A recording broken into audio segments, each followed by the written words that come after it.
Hello everybody, Scott here, and welcome to the 6th episode of Scott Recommend Movies. Last week I talked about the Blade Runner, the original movie, which I said then took place in 2019, which is the year I'm recording this. I said I don't know if this will be released in 2019 or not, but maybe. It's at least 2019 right now, November, soon November 20th, the date of Blade Runner. But today I'm gonna talk about a movie I'm talked a little bit about in the last episode, and that is Akira. This is a Japanese anime movie from the 80s. I think it's from 1988. The setting is Neo Tokyo in 2019. About 31 years after this movie was made. So this movie is probably one of the most famous Japanese anime movies in the world, at least in the 80s.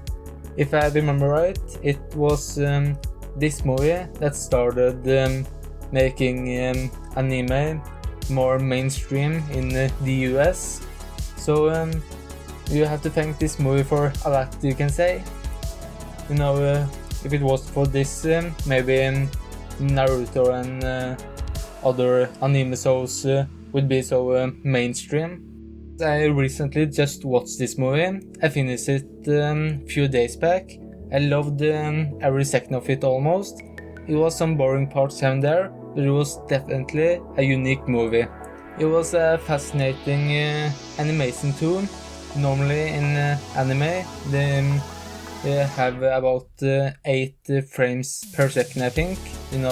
They draw only 8 images for 1 second, but here it seemed like they draw about 12 to 24 frames per second, and they draw every single frame kind of.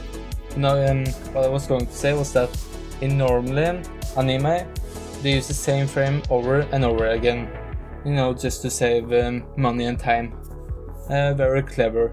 But in this movie, they animated as often as possible.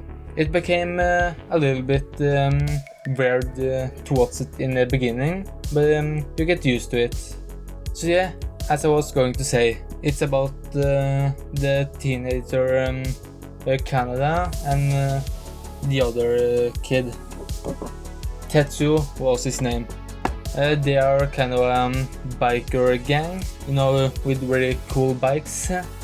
And there wasn't so much I understood about the movie, but all of a sudden Tetsuo gets infected by something they call Akira.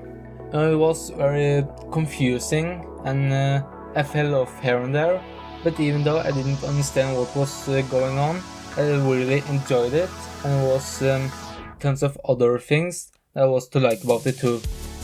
They also got a lot of different the parts of the story in just one movie too.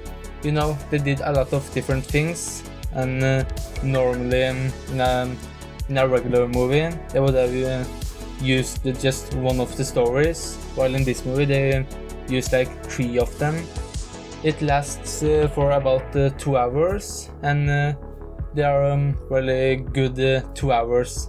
At the end it really gets sick, you can say. Really epic battles and all that. And the ending definitely takes you by storm. It's very straight on, you can say, the ending. Suddenly it ends and you don't exactly know what's going on. But you definitely are left with another feeling than when you started watching it. More than this, I don't know more to say about the movie Akira. But I really enjoyed it, and I hope you enjoyed it too. You can find it cheap online, and that's what I did. Just a few bucks for a brand new copy on Blu-ray, and you probably won't regret. But just a disclaimer, don't eat any food when you watch the last part of the movie. I was lucky not to, but it was disgusting. I have to say that. But yeah, that's it for today. I hope you enjoy this episode, and I also hope you enjoy Akira, and I'll see you next time. Goodbye.